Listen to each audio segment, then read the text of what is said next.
Kino turi kumwe na Peter Twagirimana. Peter, reka tuguhe umwanya tubwire ibivugwa mu mikino haba hano mu Rwanda ndetse no hirya no hino ku isi. Yego murakoze cyane mwanafunzi, biri kuvugwa mu mikino reka tubihere muri Ferwafa, aho urwego rw'igihugu rw'ubugenzacyaha RIB rwemeje amakuru yitabwa muri yombi rya Shemangoga Fabrice akaba perezida wa Ferwafa, aho akurikiranweho icyaha cyo gutanga sheki itazigamiwe. Umuvugizi w'urwego rw'igihugu rw'ubugenzacyaha RIB akaba rero yemeje ko Shema Fabrice yatawe muri yombi kuri uyu wa kabiri tariki ya 11 Kanama. RIB kandi kavuga ko Shema Fabrice afungiye kuri sitasiyo ya Kicukiro mu gihe iperereza rigikomeje ku bindi byaha akurikiranweho bifitanye isano n'icyo ngicyo akurikiranweho. Shemangoga Fabrice yatorewe kuyobora Ferwafa tariki ya 30 Kanama 2025. Icyo gihe akaba yarasanzwe ari umuyobozi wa AS Kigali. Ibindi bihari nuko uyu munsi ikipe ya APR Football Club iri buze gukina umukino wa gicuti n'ikipe ya Matale United yo muri Kenya. Akaba rero ari umukino w'ubere kuri Kigali Pele Stadium guhera ku isaha y'isa 9. APR rero ikaba yarayikoze imyitozo ya nyuma yitegura uyu mukino, ndetse abakinnyi bayo benshi bakaba bameze neza cyane biteguye uyu mukino. Uyu munsi abakunzi ba basketball baraza kuba baryoherwa cyane kubera ko imikino ya Kamarampaka muri kimwe cya kabiri mu bagabo n'abagore iri buze kuba ikomeza. Mu bagore barakina umukino w'umunsi wa gatatu ku isaha y'isa 8. Ikipe ya APR Women Basketball Club irakina n'ikipe ya Reg Women Basketball Club, nako kandi ku isaha y'isa 10 n'igice ikipe ya Kepler Women Basketball Club ikina na The Hopes Rwanda. Nako kandi mu bagabo bo baza kuba bakina umukino w'umunsi wa kane guhera ku isaha y'isa 1. Ikipe ya RSSB Tigers baza kuba ikina n'ikipe ya APR Basketball Club, naho ku isaha y'isa 3 n'igice ikipe ya Reg Basketball Club iraza kubikina n'ikipe ya Patriot. Imikino yose iza kubera muri Petit Stade. Mu bindi bihari kandi ikipe ya Saba Football Club yo muri Azerbaijan ikinamo umukinnyi w'ikipe y'u Rwanda Amavubi akaba ari Joylas Mikkels yatsinze AGF yo muri Denmark ibitego 4-0 ikomeza mu cyiciro gikurikiraho mu gushaka itike yo kuzakina imikino ya nyuma ya UEFA Champions League. Muri uyu mukino Joylas Mikkels yatsinzemo igitego, anatanga umupira wavuye mu gitego, arabura rero imikino igera kuri 2 ya nyuma, aho muri iyo mikino bazahura n'ikipe ya Apoel Beersheva yo muri Israel. Ikaba rero ari imikino izaba hagati ya tariki 18 na 25 z'uku kwezi. Rikanitse ze tujya hanze y'u Rwanda.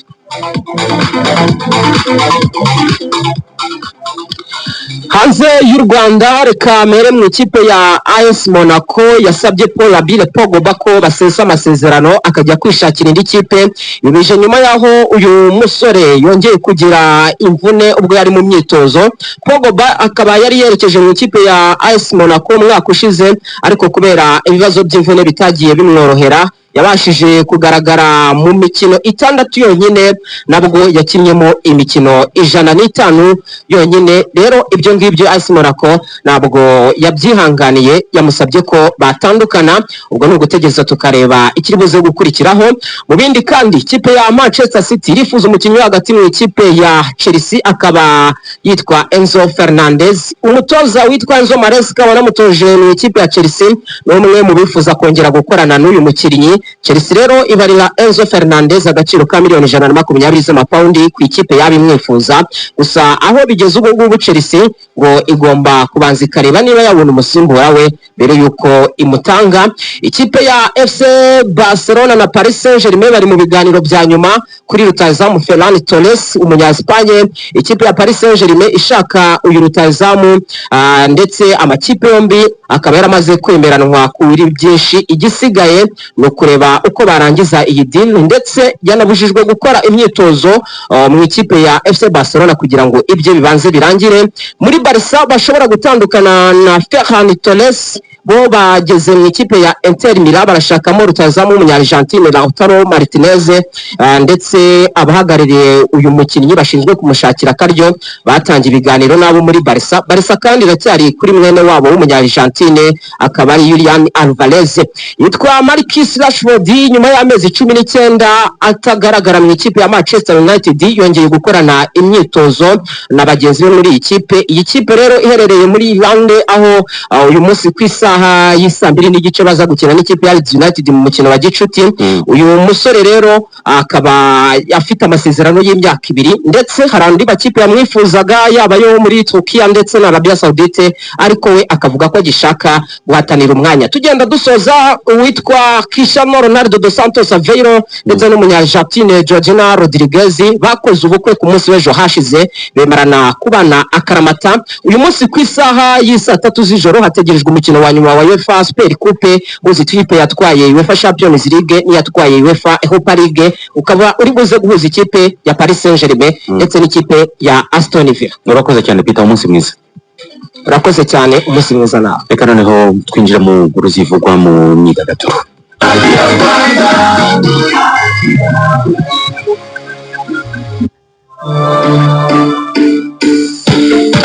Umyidagaduro turi kumwe na Davis Manziyamarere. Davis, umwanya wawe. Urakoze cyane mwanafunzi. Reka tugaruke ku birori biteganyijwe mu muhango wo kwita izina. Mu myiteguro y'uyu mwaka bategura ibikorwa batangaje ko mbere na nyuma y'umuhango wo kwita izina n'ibitaramo bitandukanye bizabera mu mujyi wa Musanze ndetse no mu mujyi wa Kigali, ndetse akaba hanakomeje gutekerezwa ku bindi bikorwa byakwiyongera mu mujyi wa Rubavu. Umuyobozi nshingwabikorwa w'ikigo cy'igihugu gishinzwe kubungabunga urusobe rw'ibinyabuzima Eugene Mutangana yavuze ko ku munsi nyirizina wo kwita izina hateganyijwe umuziki uzatangwa n'abahanzi bo mu Rwanda bagera ku 10 bazaririmbira hariya mu Kinigi azabera umuhango wo kwita izina abana b'ingagi ku nshuro 21. Tariki 3 Nzeri 2026 hazaba igitaramo kuri stade Ubwoherane, ubwo abahanzi bazaba bari muri uyu muhango bo mu Rwanda uko ari 10 bose tuzagerageza kubashakira amazina mu bindi biganiro byacu tubabwire abari bo.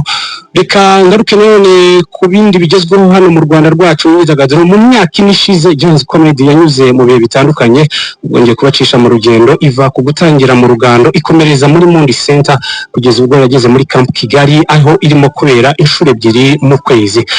Kuri ubu rero The Ben niwe watumiye muri Jones Comedy mu kwizihiza imyaka 4 y'ibitaramo bibera muri Camp Kigali. Ibitaramo bizaba tariki 13 z'ukwezi kwa 8 2026. Uwe ni umuhanzi mukuru uzaba yatumiwe. Reka nerekere Kampala muri Uganda. Jose Chameleone yatangaje ko atinya kuryama mu byumba bya hoteli biri ku magorofa yo hejuru cyane kubera gutinya ko ashobora kugwa hasi.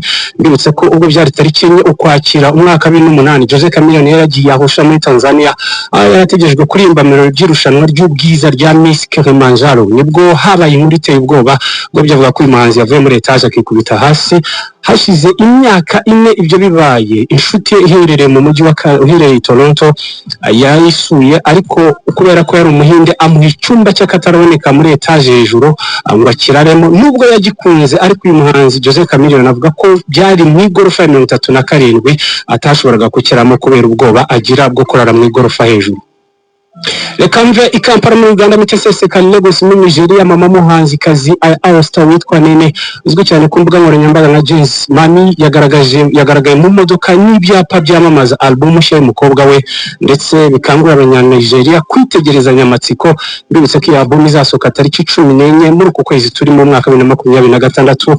Mama w'uyu muhanzikazi Nene nubwo yarari mu muhanda, ariko yari kumwe na murumuna wa All-Star. Iyi gahunda yo kwamamaza album mu mihanda itandukanye Lagos hariya irimo yakorwa mama we arimo arayikora, ariko nanone umuhanzikazi All-Star wataryamye arimo akurikirana imyiteguro kugira ngo album ijye hanze. Bibutse ko nanone tariki 30 Nyakanga umwaka 2026 uyu muhanzikazi yatangaje ko agiye gufata ikiruhuko gito mu bikorwa bye bya buri munsi nyuma yo kubagwa, nubwo hatangajwe indwara nyirizina yararwaye. Reka nitso gato cyane dukomereze hanze.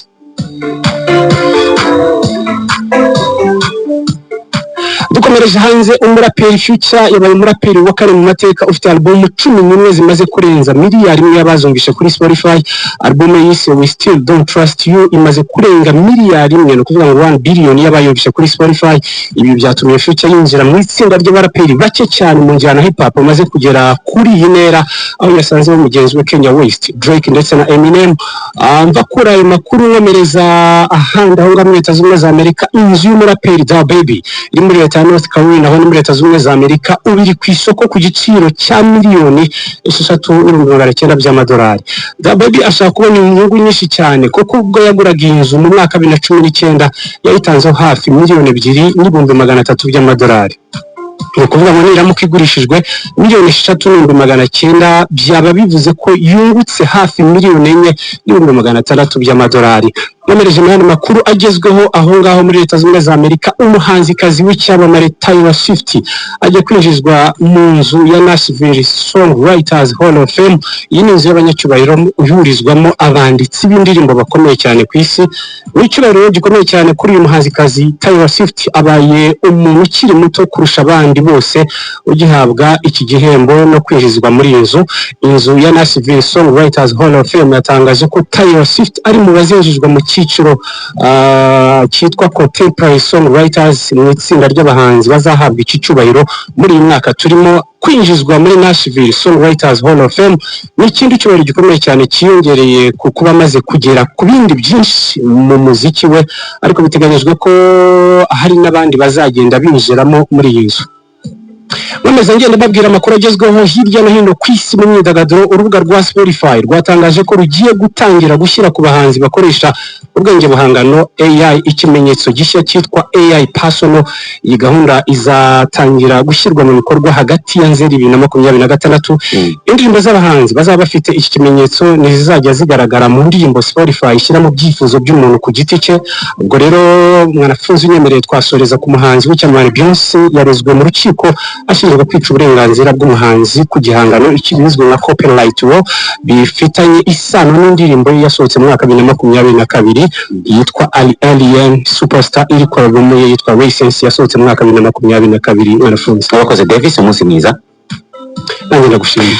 Natujye gusoreza amakuru twari twabateguriye. Tubashimira ko mwakurikiye ku Isanzwe turabageza andi makuru mu buryo bw'inshamake. Muri aya ngaya twabwiye ko abagera ku 10,000 aribo bategerejwe kuzitabira umuhango wo kwita izina abana b'ingagi uzaba ku itariki ya 4 y'ukwezi kwa 9. Bumvise ubuhamya bw'amwe mu babaswe n'inzoga zitujuje ubuziranenge, bumvise imibereho bafite. Mwakoze kutwumva. Nitwa Ismael Mwanafunzi, Thierry Ruzindana, Clara Uwineza, Uwimana Ferdinand ndetse na Xavier Nyarukundo bagize uruhare mu gutegura ndetse no kuba amakuru yabagezeho uko bikwiye. Mwebwe turabashimiye cyane, mukomeze kugira igitondo cyiza.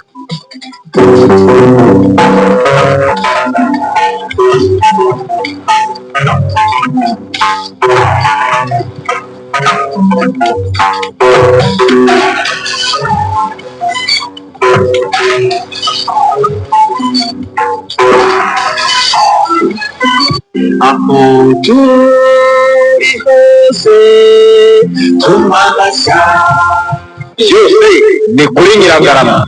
Ndabona nari maze njye koroherwa byiza rwose. none ndabona wari kunzanira ka gashya ka Nyirangarama, burya karimo intungamubiri nyinshi, ndabona kamvanayo none. byose ni kuri Nyiragarama. Kandi akarabo agashya Akabanga ndetse n'urwibutso n'ibitabo iwawe byose ni kuri Nyiragarama. Ikigo cy'igihugu cy'ibarurishamibare mu Rwanda Statistique kiri gukora ubushakashatsi ku bakozi n'abashomeri mu Rwanda hagamijwe kwerekana icyegeranyo cy'imibare y'abakora, abashomeri, abashoboye gukora n'ibindi bipimo bijyanye n'isoko ry'umurimo mu Rwanda. Ubwo bushakashatsi buzajya bukorwa inshuro enye mu mwaka, ni ukuvuga mu kwezi kwa Gashyantare, Gicurasi, Kanama ndetse n'Ugushyingo.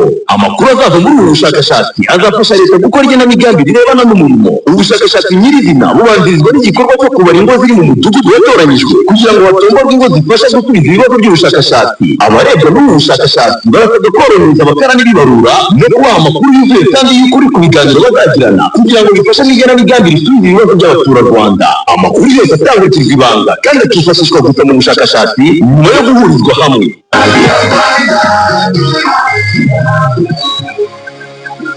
Hagamijwe kurengera ubuzima n'umutekano by'abaturage, kuva ku cyumweru ku itariki ya 2 y'ukwezi kwa 8 mwaka 2026, ikigo cy'igihugu gishinzwe kugenzura imiti n'ibiribwa mu Rwanda, Rwanda FDA, cyafashe icyemezo cyo gufunga inganda zikora ibinyobwa bisembuye ndetse no gukura ku isoko ibinyobwa byazo byakozwe mu buryo butujuje ubuziranenge.